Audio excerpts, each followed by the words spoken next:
बिस्मिल्लाहिर्रहमानिर्रहीम। अस्सलाम वालेकुम।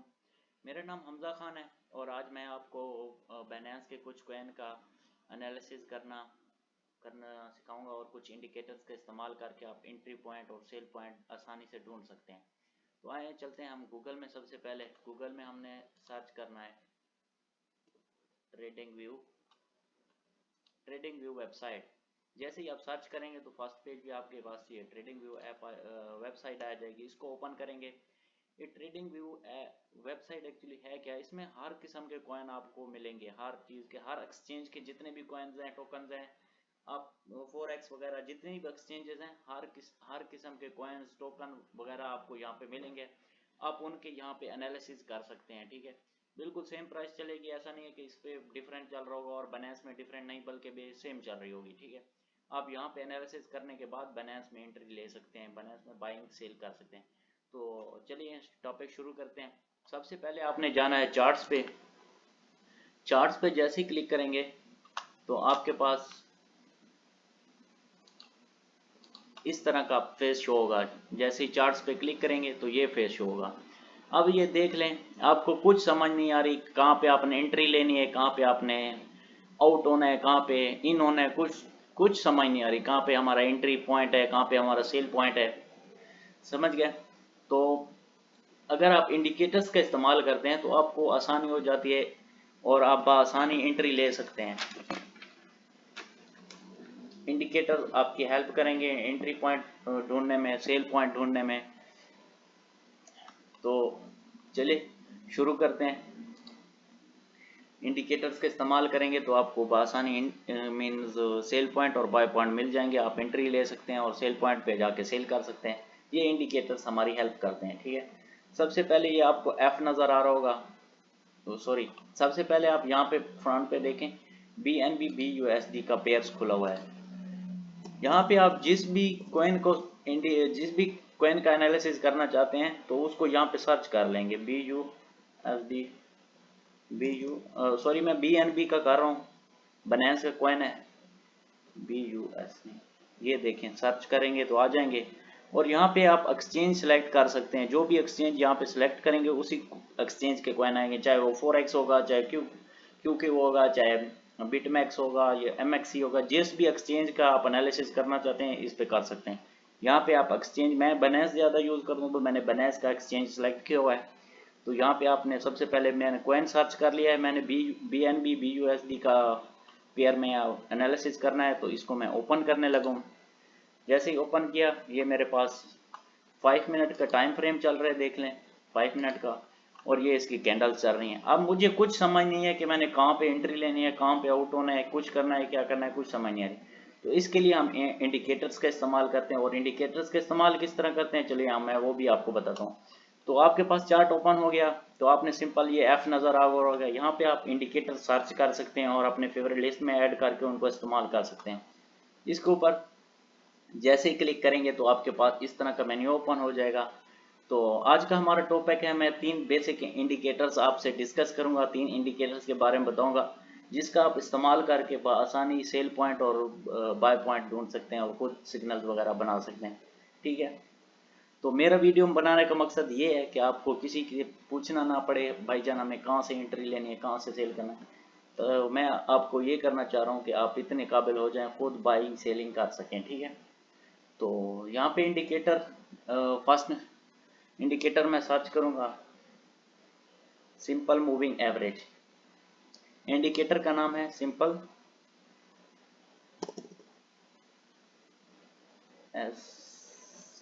SIMPLE, simple.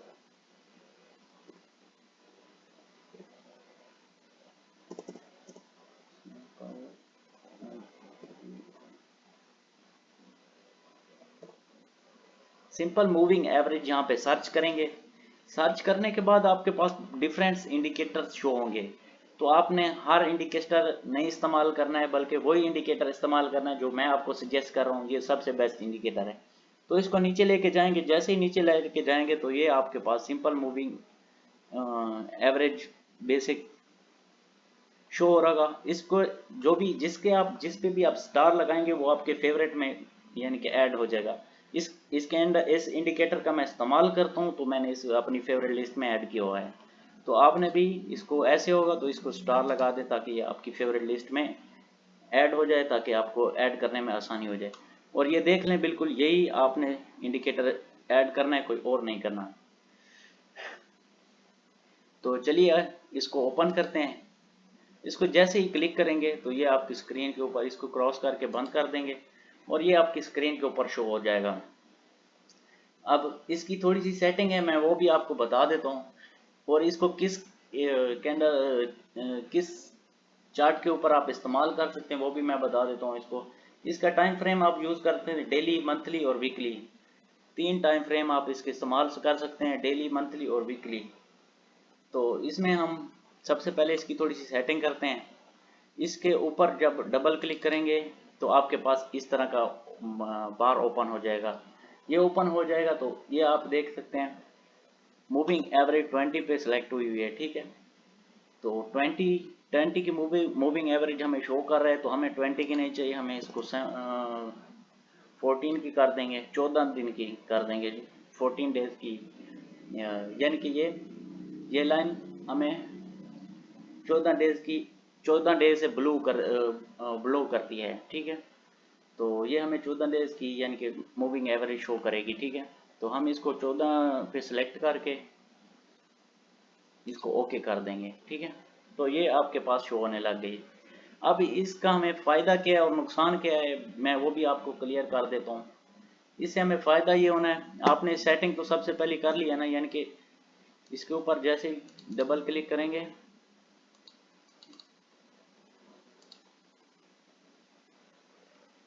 थोड़ा यार नेट का इशू है, सॉरी। तो सबसे पहले मूविंग एवरेज को 14 पे सेलेक्ट कर देंगे, 20 पे होगा 14 पे सेलेक्ट कर देंगे। और नेक्स्ट पे आप ये कलर इसका सेलेक्ट कर सकते हैं, ठीक है। कलर जो मर्जी चाहें कर सकते हैं, ब्लू, रेड, जो मर्जी चाहें करें, ठीक है। और इसके नीचे आपको ये लाइन नज़र आ रही है, इसका साइज बड़ा छोटा कर सकते हैं, इसका कलर भी, यानी कि कलर बढ़ाना चाहें, कम करना चाहें, यहाँ से ये 3 ऑप्शन आप याद कर लें, ठीक है। तो मैंने इसके साथ कुछ नहीं करना, मैंने इसको 14 पे इसकी मूविंग एवरेज सेलेक्ट कर दिए। तो सबसे पहले देखते हैं कि इसका इस्तेमाल क्या है। ये हमें सबसे पहले क्या फ़ायदा दे दिया, अगर तो ये लाइन नीचे है तो ये as a resistance, as a support काम करती है। अगर ये लाइन ऊपर है तो ये एज ए रेजिस्टेंस काम करती है, यानी कि अगर नीचे है तो ये हमें as a support line show कर रही है, ठीक है। मीन कि यहाँ पे देख लें, यहाँ से हम एंट्री ले सकते हैं और यहाँ पे जाके सेल कर सकते हैं, ठीक है, सिंपल। और अगर ये इसके नीचे है और ये ऊपर चल रही है तो ये इसकी रेजिस्टेंस शो कर रही है, ठीक है। बिल्कुल देखें, ये सेलिंग होना है, यानी कि जब ये नीचे होगी तो ये बाइंग में जा रहा होगा, जब ये ऊपर होगी तो सेलिंग में जा रहा होगा। यानी कि मीन ये नीचे हो तो आप एंट्री ले सकते हैं, आप ऊपर हो तो यानी कि ये सेल हो रहा है। हाँ, अगर अब क्या नाम है, फ्यूचर ट्रेडिंग में तो आप इसको सेल के लिए इस्तेमाल कर सकते हैं, ठीक है। आज थोड़ी मेरी तबीयत भी ठीक नहीं है, सॉरी। तो ये एक इंडिकेटर इस्तेमाल करके आप इतना ज़्यादा अच्छा एनालिसिस नहीं कर सकते हैं, इसलिए मैं आपको इसके साथ और 2 इंडिकेटर्स भी इस्तेमाल करना सजेस्ट करूंगा कि आप उनका भी, दोनों का इस्तेमाल करें। ये सपोर्ट और रेजिस्टेंस का काम करती है बेसिक, ठीक है। यानी कि अगर तो ये नीचे है तो आप एंट्री ले सकते हैं, अगर ये ऊपर है तो आप ये जजमेंट कर सकते हैं कि मार्केट सेलिंग जोन में जा रही है, ठीक है। तो हमारा नेक्स्ट इंडिकेटर है जो इसके साथ आप इस्तेमाल कर सकते हैं, उसका नाम है RSI। RSI RSI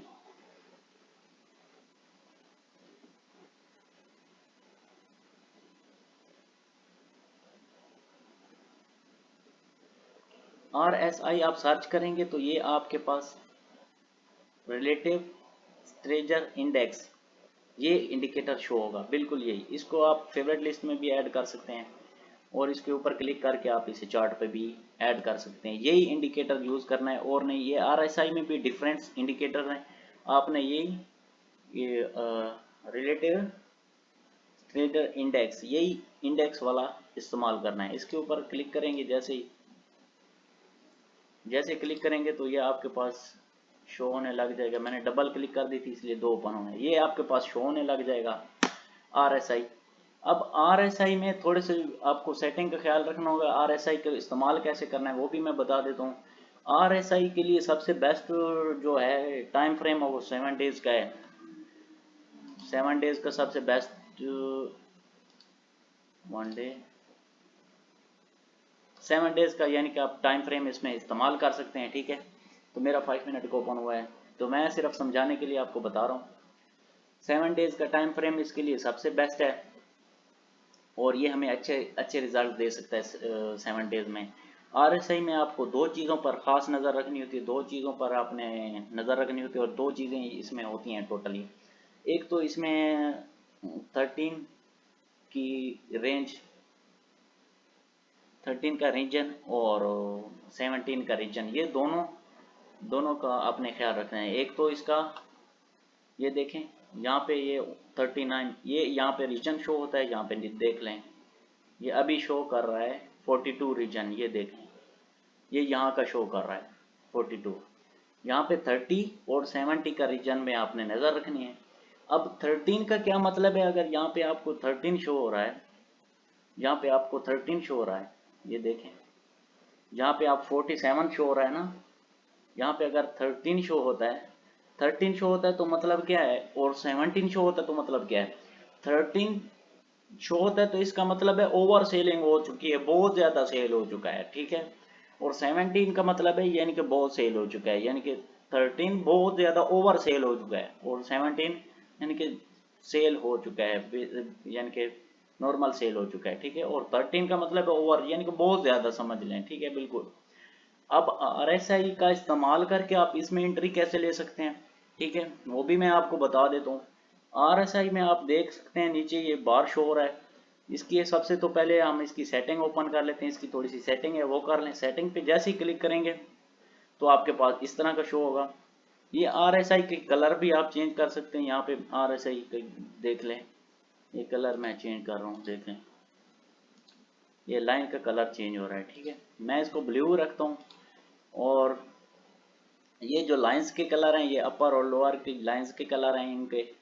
ठीक है, और मिडल में जो सेंटर में जो लाइन है उसका कलर है, ये कलर आप चेंज कर सकते हैं। और यहाँ पे आपने किसी चीज़ को टच नहीं करना, ये 70 पे रहने दें और 50 पे रहने दें, 30 पे। इनपुट में आएंगे, इनपुट्स के अंदर आपने क्या करना है, सिंपली इनपुट्स जो लेंथ है ये हमारे 14 पे शो कर रहा है। लेंथ को हमने क्या करना है, 7 पे सिलेक्ट कर देना है। आपने अगर बेस्ट रिजल्ट लेना है तो 7 पे सिलेक्ट कर दें। 7 पे सिलेक्ट करने के बाद इसको सिंपली क्या करना है, ओके कर देना है। ठीक है, 7 पे क्लिक सेलेक्ट करके इसको ओके कर देना है। 7 यानी कि इसकी इनपुट रखनी है। ठीक है, यहाँ तक आपको समझ आ गई होगी। अब इसका इस्तेमाल करके हमें क्या फ़ायदा होगा और क्या नुकसान होगा वो भी देख लेते हैं। तो RSI जब भी आप यूज़ करेंगे तो नीचे देखेंगे यहाँ पे जब भी लाइन आती है तो ऊपर जाती है। देखें यहाँ पे आई, नीचे आई, फिर ऊपर गई, यानी कि मीन यहाँ पे आप एंट्री ले सकते हैं और यहाँ पे आप जाके सेल कर सकते हैं। ये इसका सबसे बेस्ट पॉइंट है। ठीक है, थोड़ा सा पीछे चल के मैं आपको दिखा देता हूँ। ये देख लें, यहाँ पे एंट्री लें, यहाँ पे जाके सेल कर दें, यहाँ पे एंट्री लें, यहाँ पे एंट्री लें, यहाँ पे सेल कर दें। बिल्कुल सिंपल है, ये आप कर सकते हैं। और ये आप यानी कि 13 पे हो तो आप एंट्री ले सकते हैं और जब ये ऊपर जाए तो आप इसको सेल कर सकते हैं। ये RSI का इस्तेमाल है। ठीक है, आप ये कलर वगैरह यहाँ पे आप इसके कलर चेंज कर सकते हैं और इनपुट पे आपको इसको 7 पे ही रखना है। ठीक है, जब भी यहाँ आता है तो यहाँ से रिटर्न वापस ही जाता है, चाहे जितना भी टाइम ले, लेकिन रिटर्न जैसा आप जिस किस्म का आप चार्ट यूज़ कर रहे हो उसी हिसाब से ये वापसी जाएगा। ठीक है, तो यहाँ पे जाए तो आपने यानी कि आउट हो जाना है। यहाँ पे इन होना है, डाउन में इन होना है, जब टॉप में जाए तो आउट हो जाना है। ज़्यादा लालच करेंगे तो फिर फंसेंगे। ठीक, बिल्कुल सिंपल। अब ये 2 इंडिकेटर इस्तेमाल करके भी हम मार्केट को अच्छे से जज नहीं कर सकते हैं। ठीक है, तो इसके लिए हम तीसरा इंडिकेटर इस्तेमाल करते हैं। तीसरा इंडिकेटर कौन सा है, तो ब्लिंजर बैंड्स तीसरा इंडिकेटर है। ये सबसे बेस्ट है और मेरा फेवरेट भी है। इसके अंदर टोटली 3 लाइन्स होती हैं। ठीक है, वो मैं आपको सर्च करके दिखा देता हूँ। इंडिकेटर में जो भी इंडिकेटर इस्तेमाल करें उसको स्टार पे लगा देंगे तो आपकी फेवरेट लिस्ट में ये मेरे फेवरेट इंडिकेटर्स हैं। आप भी उसको फेवरेट में कर सकते हैं, ठीक है। BOO ब्लिंजर, ब्लिंजर बैंड्स, ये आपको शो हो रहा है ब्लिंजर बैंड्स। इसको आप क्लिक करके अपनी फेवरेट लिस्ट में सबसे ऐड कर सकते हैं ब्लिंजर बैंड्स को। ये भी बहुत अच्छा इंडिकेटर है, इससे भी मार्केट की बहुत अच्छी डायरेक्शन मिल सकती है आपको। तो इसको इस्तेमाल करना मैं सिखाता हूँ। यहाँ पे इसके ऊपर क्लिक करेंगे, क्लिक करेंगे जैसे ही, तो ये आपके पास 3 लाइनें शो करेगा। 1 मिनट, 3 लाइनें शो करेगा। एक तो वो इंडिकेटर शो हो रहा है नीचे वाला सिंपल मूविंग एवरेज, इसको तो छोड़ दें, बाकी ये टोटल इसकी 3 लाइनें होती हैं, ठीक है। ये ब्लू मल्टी कलर की और ये मैंने ब्लू की हुई हैं, यानी कि आप इनके कलर वगैरह चेंज कर सकते हैं। और ब्लिंजर बैंड की यहाँ पे जाएंगे ऊपर में, बल्कि इसी के ऊपर जब डबल क्लिक करेंगे तो आपके पास सेटिंग ओपन हो जाएगी। सेटिंग जैसे ही ओपन हो जाएगी तो आपने इसकी लेंथ कितने पे रखनी है, लेंथ 20 पे है तो इसको 20 पे रहने दें, लेंथ इसकी 20 रहने दें। और SDT क्या है, ये यानी कि इसकी कवरिंग है, ये कहाँ तक इसको कवर कर रहा है, ठीक है। वो कवर कैसे कर रहा है ये देखें आप। इसमें आपको बाइंग और सेलिंग के 2 सिग्नल मिलते हैं, बिल्कुल सिंपल है। यानी कि बाइंग के सिग्नल कैसे मिलते हैं वो भी मैं आपको बता देता हूँ, और सेलिंग के सिग्नल कैसे मिलते हैं।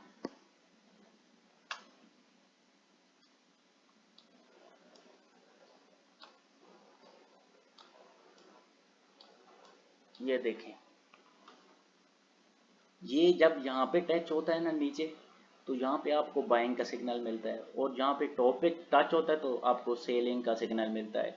ये भी सिंपल समझ लें, सपोर्ट और रेजिस्टेंस की तरह ही काम कर सकता है, करता है। बहरहाल ये बहुत अच्छा इंडिकेटर है। अब चलते हैं इसकी, मैं सेटिंग कराने के बाद इसकी थोड़ी आपको और डिटेल बताता हूँ। इसके ऊपर लाइन के ऊपर जैसे ही डबल क्लिक करेंगे तो ये आपके पास सेटिंग ओपन हो जाएगी। इसकी लेंथ 20 पे रखनी है और SDT 2 पे रखें। अगर इसको बढ़ाएंगे तो ये बड़ा हो जाएगा आपको, यानी कि सिग्नल अच्छे से कवर नहीं करेगा। इसको 2 पे रहने देंगे तो ये सिग्नल, ये देखें क्लोज हो गया है, बहुत अच्छे से सिग्नल कवर करेगा। यानी कि आप बढ़ा सकते हैं, अगर स्ट्रॉन्ग सिग्नल लेना चाहें तो इसको बढ़ा या कम कर सकते हैं। मैं तो आपको यही मशवरा दूंगा कि 2 पे ही, ये बहुत अच्छा है, बहुत अच्छा वर्क दे रहा है। और आगे से ये कलर इनके चेंज कर सकते हैं, इसका भी कलर चेंज कर सकते हैं। ये आपके पास कलर शो हो रहेंगे, और इसके ऊपर क्लिक करेंगे तो ये इसको लाइन को बड़ा छोटा भी कर सकते हैं, ठीक है। ये आपको समझ आ गई उम्मीद है। तो अब ये किस तरह काम करता है, ठीक है, सिंपली हम देख सकते हैं। इसके अंदर टोटल 3 लाइन होती हैं। ब्लू, मैंने 2 ब्लू और एक मल्टी कलर की कलर सेलेक्ट किया हुआ है, ठीक है। जब भी ये इस लाइन को टच करता है तो हम इस पे एंट्री ले सकते हैं, और जब ये टॉप की लाइन को टच करते हैं तो यहाँ पे हम सेलिंग पॉइंट बना सकते हैं, या यहाँ पे जाके सेल कर सकते हैं। अब ज़्यादातर जो क्या नाम है ट्रेडर्स हैं वो क्या करते हैं, इस लाइन पे एंट्री लेते हैं, जो दूसरी लाइन को टच करता है तो वो निकल जाते हैं, ठीक है। वो अपने को सेफ जोन में समझते हैं जब दूसरी लाइन को टच करते हैं। तो ये ब्लिंजर बैंड्स है, आप इसको खुद प्रैक्टिकली इन तीनों इंडिकेटर्स को खुद प्रैक्टिकली इस्तेमाल करें थोड़ा थोड़ा। अगर इसके हवाले से कोई मिस्टेक हो गई होगी तो आप कमेंट में मुझसे सवाल कर सकते हैं, क्योंकि आज मेरी थोड़ी तबीयत ठीक नहीं थी तो मैं वीडियो सही से अच्छे से नहीं बना सका, ठीक है। तो जब भी ये नीचे वाली लाइन को टच करेगा तो आपने एंट्री लेनी है, जब ये टॉप पे जाएगा सेल करना है। और सिंपल जो ट्रेडर करते हैं वो इस लाइन पे टच करता है, जब दूसरी पे टच करते हैं, मैंने मल्टी कलर सेट किया हुआ है, ठीक है, तो दूसरी पे टच करता है तो ज्यादातर ट्रेडर इसमें से आउट हो जाते हैं, ठीक है। और RSI जब जमीन नीचे वाली RSI जब नीचे वाले के साथ टच हो तो आप एंट्री ले सकते हैं, जब टॉप पे जाए तो आप इसको सेल कर सकते हैं। बिल्कुल सिंपल हैं, 3 इंडिकेटर्स मैंने आपको समझाए हैं। उम्मीद है आपको समझ आई होगी। इंशाल्लाह नेक्स्ट वीडियो में मैं आपके साथ और इंडिकेटर डिस्कस करूंगा, और आपको यानी कि आसानी पैदा करूंगा, ताकि आपको किसी से पूछना नहीं पड़े कि मैं कहाँ से एंट्री लूँ और कहाँ पे जाके सेल करूँ, ठीक है। तो बिल्कुल सिंपल है, ये आप ट्राई करो खुद प्रैक्टिकली। अगर कहीं पे समझ नहीं आया तो आप कमेंट में मुझे पूछ सकते हो कि यहाँ पे मुझे समझ नहीं आई, तो इंशाल्लाह मैं कोशिश करूँगा अगले टॉपिक में इसको कवर करूँगा। ओके जी, सलाम अलैकुम, thank you so much for watching.